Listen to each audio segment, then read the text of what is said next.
Government and Patronage 1 by John Larner. This is an excerpt for Art History 3315. Government and Patronage 1, Citizenship in the Age of Dante. The Age of Dante was an important stage in that slow development of the state, which forms a major theme of European history. Between the 11th and 18th centuries, as yet, the state as we understand it hardly existed. The rights of rulers were continually contested by feudal privileges, independent cooperations, and the institutions of the church. Their machinery of administration, moreover, whether in the departments of justice, taxation, or the waging of war, was, by modern standards, supremely inefficient. Nonetheless, secular governments and in this period showed a new confidence, claimed new powers, and took new responsibilities. Political control assumed more impersonal forms. Institutions now claimed the allegiance formerly given only to individuals. It was a time, too, when there grew up among intellectuals an intense loyalty to their native cities and governments.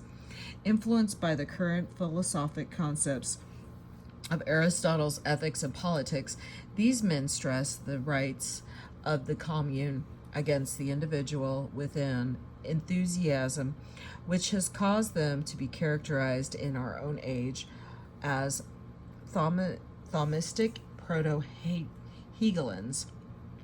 With intense feeling of the writers of the age, particularly the Dominicans, adapted the commentaries of Aquinas upon the philosopher to their own polis.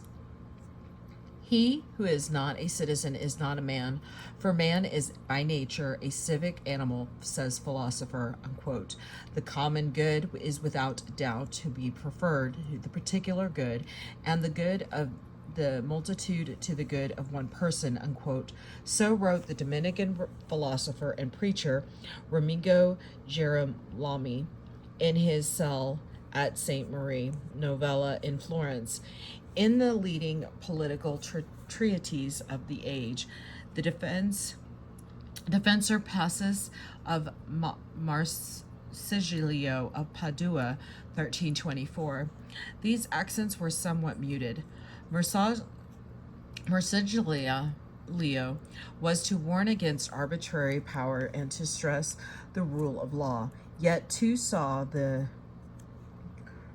individual as subject to the common good, and called for the revivification of Aristotle's concept of the city-state, that polis which came into being for the sake of life, but which continued in existence in order to maintain the best form of life. With these sentiments, it was easy to equate, as did Ptolemy of Lucca, Christian charity with zeal for the patria, and to give new meaning to the long-standing Christian concept of heaven itself as a city. Preaching in South Maria Novella, Fra Giordano de Rivolto said, quote, "The word city, civitas, sounds almost like love," unquote. Caritas, and through love are cities built, since men delights in living together. By the same token, hell itself for Dante was a città dolente. Contemporary literature shows that these feelings were not simply the product of an academic mediation unsupported by general sentiment. For lay writers of the time, the word city implied in it an attempt to reach a just human society, and the role of a citizen was not grudgingly undertaken as a duty, but welcomed as a high function of men. It was accepted in the spirit in which Casa Guida in the 15th canto of the Paradiso tells Dante how he was born. E così riposete, e così bello vivere de cittadina, e così fida city Dinanza e cose doce estello. I'm so sorry if I mispronounce any of that. To so fair and tranquil a life as a citizen, to such a faithful citizenship, to so sweet refuge. It was given perhaps its deepest expression in the eighth canto, in the exchange between exiled poet himself deprived of his citizenship and Charles Martel. Ond igli ancora, orde sarebbe il pigio per l'uomo in terra se non fosse sive. Si rispos io e qui region non cegio. And so he again now say what it would not be worse for a man on earth if he were not a citizen. Yes, I replied, and for that I seek no explanation. Living with these emotions, striving to support their cities against the ever-present menace of faction, the men of the age sought to give visible expression to the honor and nobility of the patria. As a result, it was the city-state which in this period was the principal patron of the arts. It was the men involved in government who were responsible for the erection of the principal ecclesiastical and secular buildings, who commissioned the paintings and sculptures placed within them, and who, by their own town planning, often created the essential outlines of the cities as we see them today. Within Trecentio, Italy, there were two main forms of government. The first was the seigneurial domains, the territories ruled by the signori and the kings. The second were the cities presided over the bourgeois or bourgeois aristocratic oligarchies. Although the differences in the forms of patronage exercised by the types of government were not in fact very significant, it was worthwhile viewing them separately. In this chapter, the patronage of the communes will be considered by the 14th century.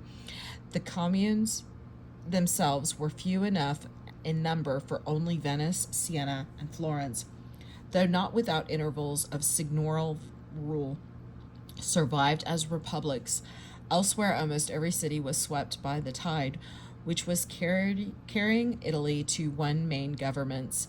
Padua fell finally to the Della Scala family in 1328, Orvieto to the church, while Bologna only succeeded for a few brief periods in winning back, also from the church, independent communal rule.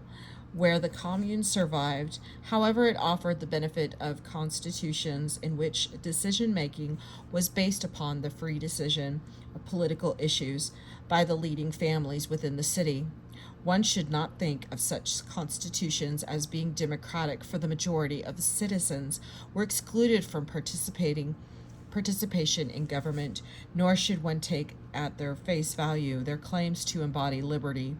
For consciously or unconsciously, they often represented a means of class oppression, yet elements of both democracy and liberty, conceived of in upper bourgeois manners, were found within them. Ecclesiastical patronage by the commune. In the task of beautifying their city, to which they had set themselves, the men of the commune gave first precedence to their cathedral and great churches.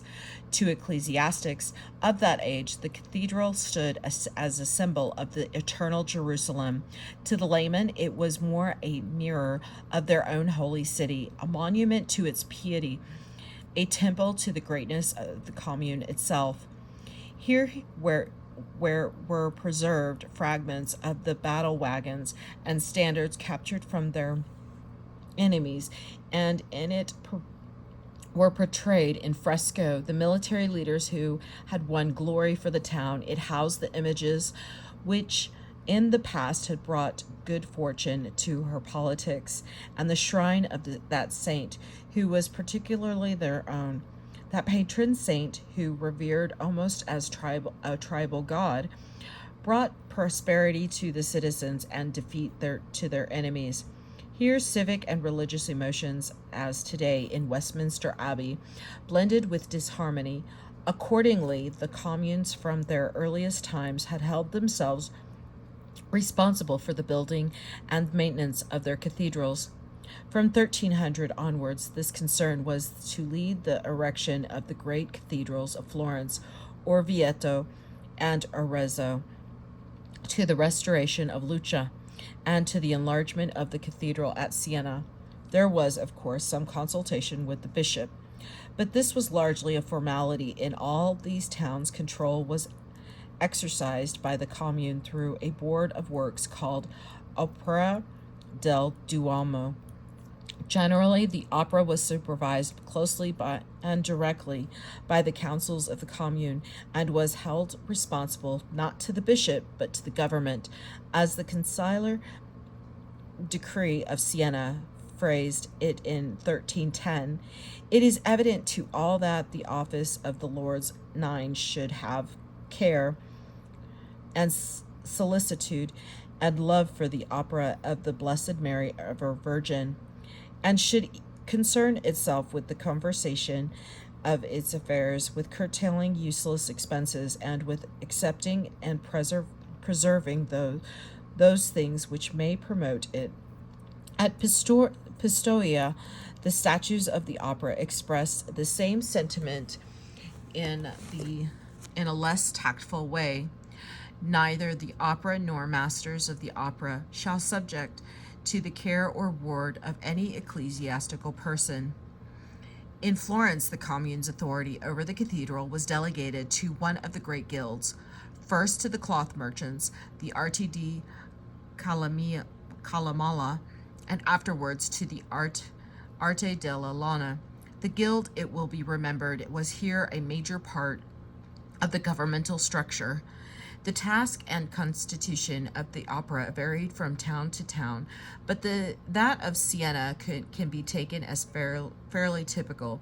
The Opera des Maria de Siena administered the patrimony, confided to the cathedral, organized feasts and receptions for illustrious visitors, supervised the fabric, building, and decoration of the cathedral, and moreover was often held responsible for the erection of other buildings in the city. At its head was a master of works or factor called the operario, who was appointed and or reappointed by the commune every 6 months. He might be an artist or artisan, but more generally was some merchant who would be capable of dealing with all the business involved. There was a brief scandal in the 1290s when it was discovered that the operario appointed could neither read nor write, and the election was quashed. The board under him, which had its own house by the cathedral, consisted of from 4 to 6 men, including normally a canon of the cathedral. Among these, one would act as chamberlain or treasurer, and one as a notary or clerk of the works. Together these men kept accounts, took in the revenues due from properties bequeathed to the opera, fixed contracts and wages with tradesmen and artists, and regularly reported to the commune on the condition of the cathedral.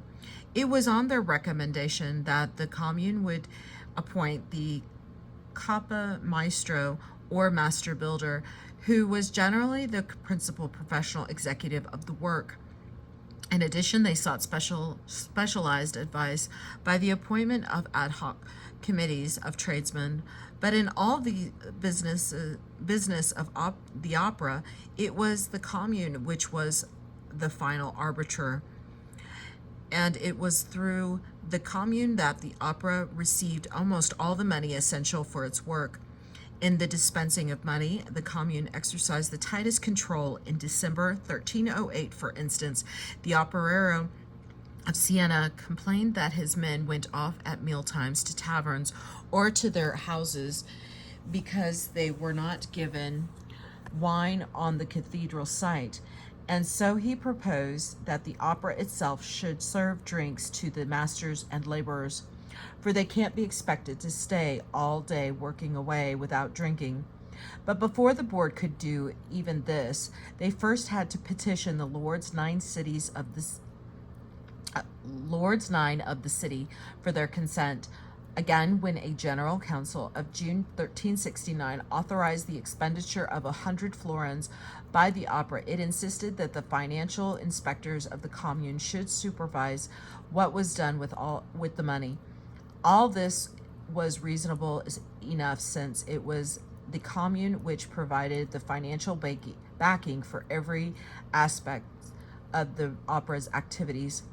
Progress in building depended on the fortunes of the government, and proceeded now slowly, now in sudden bursts of activity, as their revenues permitted, or as the enthusiasm of their citizens waned and revived. Consequently, the cathedrals grew up over long periods of time, slowly coming to fruition, rather than being constructed to any specific end plan clear in the mind of the first builder. At Florence, for instance, the present cathedral was begun some time after or around 1294. The citizens, Villani explained, agreed to renew their greater church, which was rude in form and small in proportion to such a city, and they ordered that it should be enlarged and extended at the back, and that it was to be decorated with marble and sculptured figures. In this first burst of enthusiasm, special taxes were raised to meet expenses, and under the direction of Arnolfo di Cambio, the first facade was erected. But at the beginning of the 14th century, perhaps as a result of the political crisis in the city, the work languished. In 1308, a council was complaining that the building, which for some time previously has progressed slowly, is now almost abandoned for lack of money. Of such complaints, little came. The revenues of Florence in the 1320s were poured into the disastrous war for the possession of Lucca, and into the building of the third circuit of the walls, and interest in the cathedral revived only at the end of the decade. In 1330, taxes for the work were reimposed, and the control of the opera hitherto vested into the Calimala was now given to the Arte della Lana. At this time, perhaps the wealthiest among the greater guilds. Under this new supervision, more ambitious plans were drawn up, and work was recommenced. Giotto was appointed as governor of the opera in 1334, and with him the elegant campanile was begun. From the end of the 1330s, however, the fortunes of the city again declined, and with them the work upon the church. When building was resumed in the second half of the century, the old design was virtually replaced. The structure, excluding the exterior decoration, was only completed in 1467. Similar delays protracted the building of Orvieto began in 1290, but the most revealing insight into the commune as cathedral builder comes from Siena by 1285. In fact, much of the present cathedral of Santa Maria of Siena, see plate 12, was already standing. The cupola, the campanile, part of the transept, and all but two of the bays of the west end in the second decade of the 14th century. However, the commune decided upon its enlargement. The immediate spur was provided by the neighboring and rival communes of Orvieta and Florence, both of which had begun work on far larger cathedrals. Faced with this challenge to their civic pride, the Sienese government decided that their own temple was inadequate. The chancel was to be lengthened over the steeply descending ground to the east, and to be supported there by a new baptistry built into a lower level of the slope. In this way, the baptistry would act as a giant support and crypt for the extension of the building above. For the moment, very little came of these plans. The technical difficulties presented by the site were considerable, and work proceeded slowly. 7 years later, indeed, in February 1322, a commission of 5 experts which included the Sienese master Lorenzo Maitiano, master builder of the Orvieto Cathedral, condemned the work already done and unsound. In their report, the master of the works, which was made by the will and with the knowledge of the Lords, 9. And in the place of the commune of Siena, in the hall where the council of the bell meets, they declared that they had inspected all the new work in the cathedral, had discussed it among themselves, and had concluded that what had been done was undesirable and unpracticable. The foundations of the extension were out of line with those of the old church, and the pillars were insufficient to take the thrust of the roof. Moreover, the enlargement of the chancel would mean that the dome would no longer be over the center of the crossing of the main building and transepts, where it reasonably belongs. Accordingly, we think that said building should not proceed further, because when completed it would not have those proportions of a church in length, width, and height that the laws of a church require. Again, the old church is so well proportioned, and its parts blend so well in width, length, and height, that rather than add anything to any one part, it would be better to demolish the whole church and then rebuild it in the right proportions for a church. The committee then went on to draw up a second document proposing a wholly new cathedral.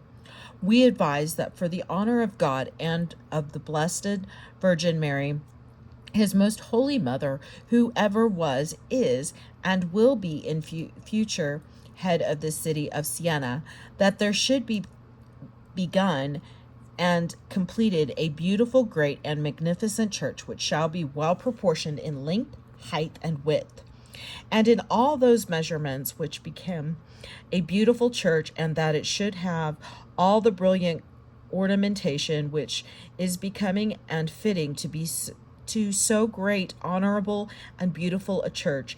In this way, our Lord Jesus Christ and His most holy mother and His most high celestial court may be blessed and praised in hymns in that church, and the commune of Siena may be protected from harm and be held in honor in perpetuity. In these words, one senses the judgment of men moved by a vision which had blinded them to mundane realities. The enormous capital expenditure required for a new building went unmentioned, and the likelihood of Siena being able to meet the cost lightly taken for granted. Presumably, some were quick to note these points, and the report was shelved for the moment. Work continuing slowly on the extensions already planned. Yet the citizens, for impatience at the slow speed of the extensions, drove them, paradoxically enough, to demand newer and still more magnificent schemes. So in August 1339, the Lords 9 and the General Council of the Bell finally approved plans for a new cathedral. In December, they called the Sienese goldsmith Lando di Pietra from Naples as consultant to the master of works for the building. Two ground plans, possibly drawn by Lando, which can still be seen on the Cathedral Museum, show the design. The new cathedral was to be erected along an axis bisecting the old building, and the nave of the existing cathedral was to become the transepts of the new structure. Had this plan been carried through, it would have given Siena the largest cathedral in Italy. This would not have been a distinction which the political and economic power of the city warranted. Within Siena, it is clear that many doubted the wisdom of the scheme. In the General Council, the plan for the new cathedral was carried by 212 votes in favor, but with a considerable number of votes, 132 against. Had these men known that in 1339 they stood on the brink of a profound economic recession, it is hardly likely that the proposal would have even been considered. As it was, the 1340s were a period of very great financial difficulties and culminated in the bubonic plague of 1348. But even without this disaster, it is doubtful whether the work could ever have been completed. What building there was went ahead slowly and deficiently. In 1356, a consultant from Florence was reporting that the columns of the new nave were off the true and that the walls on one side were wider than on the other. At the same time, Domenico de Agostino, the master builder of the time, and a colleague were gloomily reporting that the completion of the work would cost over 150,000 florins, and believe us, it would take over 100 years to finish. At this work stopped altogether, and in the following year, the new rulers of the city, the 12 governors, gave orders for all dangerous masonry to be taken down. Today, only a few over-slender piers still stand to give melancholy testimony to the ambitious dream of the Sienese, yet, as will be seen later, this was not to be at the end of the story. In none of the Italian cities was the work of the state for the cathedral confined merely to the erection and preservation of the fabric of the communes also made themselves responsible for the interior embellishment of the building. In this field, too, there was the same easy fusion of civic and religious feeling. One thinks particularly here of the story of Duccio's painting of the Maesta, or Queen of Heaven, for the high altar of the Cathedral of Siena between 1308 and 1311. With this work now in the Cathedral Museum, the painter was faced with an extremely difficult task. He was called upon to replace an older picture, the Madonna of the Large Eyes, which it was believed had brought aid to the Sienese on the day of the great victory over the Florentine at Monteperti some 50 years before, and which, through these and many other associations, was dear to the men of the city. It says much for the confidence of the citizens in their own age, and in Duccio himself, that they should have been willing even to consider this substitution of a new painting for the old. Whatever doubts there may have been, when the opera first commissioned the work, the completion of the Maesta was received with a sense of civic triumph. It was proclaimed to be much more beautiful and devout and larger than the old Madonna, and on 9th of June, 1311, the citizens bore it in triumph from the artists' workshops to the cathedral.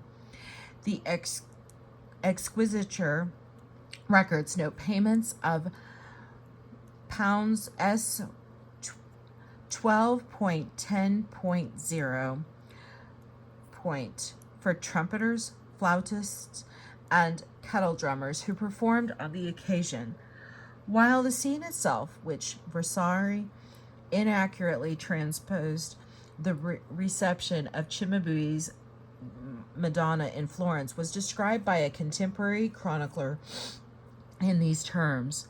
On the day it was carried to the Duomo, the shops shut down, and the bishop ordered a great and devout company of priests and friars to go in solemn procession. And they were accompanied by the Lord's Nines and all the officials of the commune and all the people, and all the most worthy went hand in hand, accompanying the picture with lighted candles, and behind them went the women and children with much devotion. And they accompanied the said picture to the cathedral, processing around the Campo in the usual way. While the bells sounded a Gloria with reverence for so noble a painting as was this, the picture was painted by Duccio and was made in the house of the Mucciata outside the gate at Stalla Regi. And all that day they stood at prayer with much almsgiving to poor people, praying God and his Holy Mother, who is our advocate, to defend us in his infinite mercy from every adversity and all evil, and to keep us from the hands of traitors and enemies of Siena. It was in this spirit, in the belief that the honoring of Virgin and of her house was a defense of the temporal interest of the commune, that the Sienese in the period 1320 to 1340 were to go on to commission other paintings from Pietro Lorenzetti, Simone Martini, and Lippo Mimi to adorn their cathedral. This type of patronage was not confined to the cathedrals in many towns. There were certain other ecclesiastical buildings which were of particular significance to the commune. In Venice, the Church of St. Mark, the Chapel of the Doge, whose basic structure had been raised in the 11th century, served both for religious ceremonies and a variety of secular celebrations. In some ways, it was designed as a school of moral instruction for the Doge, and was filled with inscriptions addressed to him by the commune, over whose destinies he presided. Near the door through which he entered the church from his palace, for instance, he saw these words in gold letters before his eyes: "Love justice, give to every man his rights, the poor, the widow, ward, and orphan look for a guardian in you. Be pious to all. Let not fear, nor hate, nor love, nor gold betray you. As a flower shall you fall, O Doge dust, shall you be, and as you have acted, so shall you be esteemed for after your death." Here again there was a fusion of religious and political morality. Hence, all through the 12th, 13th, and later centuries, it was the Republic which held itself responsible for maintenance, extension, and adornment of the building. In Florence, too, there were churches which had particularly close link with the commune. In 1325, for instance, the victory of the Florentines over Arezzo on the St. Barnabas Day inspired the construction of a church dedicated to the saint. Much older and much more deeply rooted was the attachment of the citizens to their baptistry. The Church of St. John the Baptist was the patron of the city itself. The sheepfield of St. John, his church, believed through inaccurately to have been a temple dedicated to Mars in Roman times, was one of the most hallowed places in the citizen's life. Nowhere in Dante's writings does there appear a more authentic note of personal passion than when, as an exile, he thinks of Il mio bel San Giovanni. Consequently, as early as the 12th century, the commune had entrusted its upkeep to the Camilla, the guild of the cloth workers, which supervised the building through a board of management, the Opera de San Giovanni. From 1225, the Camilla gave themselves to the embellishment of this invulnerable center of the citizen's life. From 1271 to the end of the century of the cupola was adorned with mosaics, while from 1293 the old stone and marble tombs were removed and a new marble surface was given to the exterior. This process of beautifying continued through the 14th century. In the third book of the Statutes of the Camilla, as revised in 1337, arrangements were made for the appointment each year of 2 officials of the mosaic work of St. John the Baptist, whose duties included, besides the supervision of the mosaic, all questions relating to the building, repair, and ornament of the fabric. The work done, it was stipulated, was to be the best and most beautiful that can be done for the honor of God and the blessed St. John.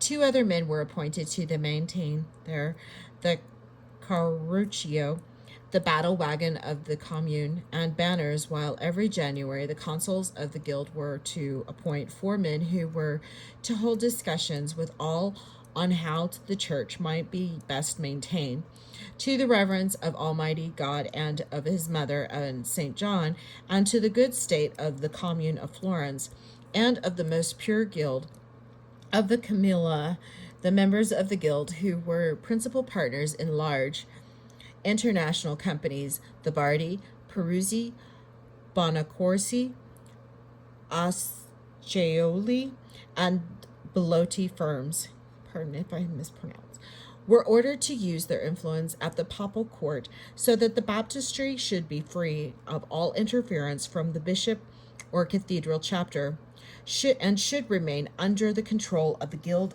under whose guard and protection the said church and opera directed, maintained, and governed with pure faith. The pride with which the guild spoke itself here was not misplaced.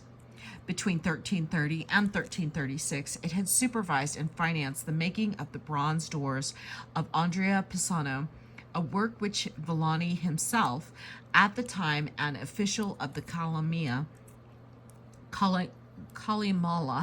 had declared to be extremely beautiful and of marvelous workmanship and cost. At the beginning of the next century, it launched the competition which was to produce the two great gates of Gibraltar.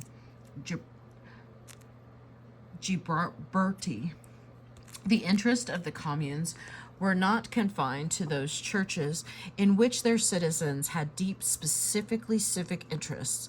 The commune assumed a measure of responsibility for all ecclesiastical buildings within its boundaries. At Siena, for instance, the Podesta, on his accession to office, swore to maintain and conserve the Cathedral of Siena and the Hospital of Santa Maria, and all the venerable places of the city and Contado of Siena, and the government made frequent contributions towards the building or decoration of churches with which it had no clear political link. In 1309, for instance, it provided 100,000 tiles and a great quantity of mortar for the rebuilding of the church of San Domencio. In 1329, in answer to an appeal from the Carmelite friars, it contributed Ls. 50 toward a painting that they had commissioned from Pietro Lorenzetti. 10 years later, it made a grant of I'm guessing that's Ls. 200, I think that's pounds, towards the new church of San Francisco. In 1365, it helped out the Carmelites again. They had petitioned that for the name and honor of the city of Siena, the commune should contribute something towards the tabernacle they wished to commission, playing both upon the citizens' competitive civic pride and their sense of economy. They explained that it would cost 400 florins and yet would be much more beautiful than the tabernacle in the neighboring city of Orvieto, which they explained had cost a full 1,300 florins. This appeal secured 50 florins from the government. At Florence, the same spirit of patronage prevailed. The statutes of 1322, for instance, claim that the completion of the Franciscan Santo Croce and the Dominicans Santa Maria Novella, both begun in the 1290s, should be encouraged for the benefit of the souls and the decorum of the city. From 1294, both churches had received financial support from the government.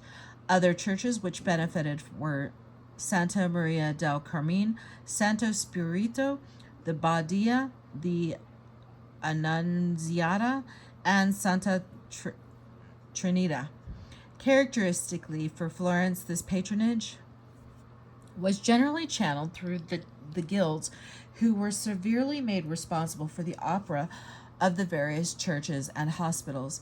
The Calimala, for instance, in addition to its control over the baptistry, and until 1331, the cathedral supervised the church of San Miniato al Monte and the hospital of Saint Eusebio.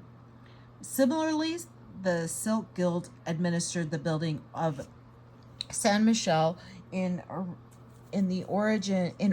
This was a small church dedicated to Saint Michael, standing on the grain market after the picture of the Madonna in its loggia had been credited with miraculous powers. It was decided to rebuild the whole structure as a combined chapel and corn exchange in the form of a palace, with loggia on the ground floor and two vaulted stories above for the storing of grain. From 1339, the decoration of the building was entrusted to the 12 principal guilds, though this was not bear full fruit until the beginning of the 15th century. It would be easy to consider this patronage of the churches by the commune and municipal guilds in a cynical light, to portray it as merely an excuse for institutional self-glorification, and is true that an element of this entered into their policy. On the other hand, the governments were also conscientiously acting on behalf of the deepest religious instincts of their citizens. They distributed patronage to the churches in the same way that a modern state distributes welfare benefits, not only because it made itself popular in doing so, but because it felt that this was an appropriate way for a government to behave if it wished to benefit its subjects, if it wished to fulfill the demands of justice made upon it. Throughout the whole century, the demand for aid to be given in religion came from below.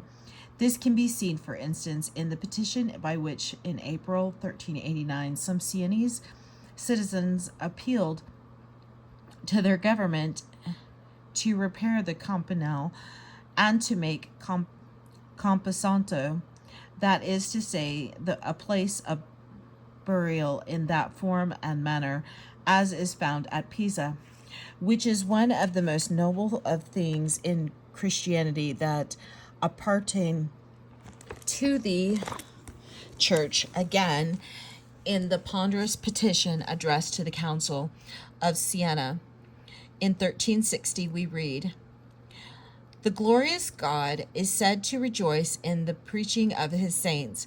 He rewards the devout for whatever honor is given to them, by which the cult of divine things is shown to exist.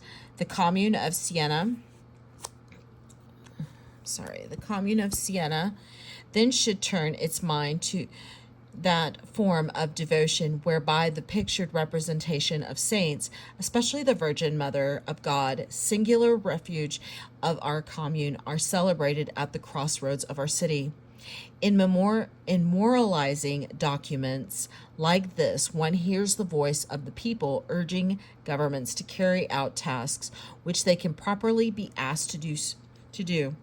When 54 years later, the Council of Siena restored the fresco put up as the result of this original petition, it may well be that it was attempting to add honor to the commune, but is also certain that its primary purpose was the gratification of citizens' desires. This will be the end of this particular part of the chapter, and I will reconvene for secular patronage on part 2. Thank you.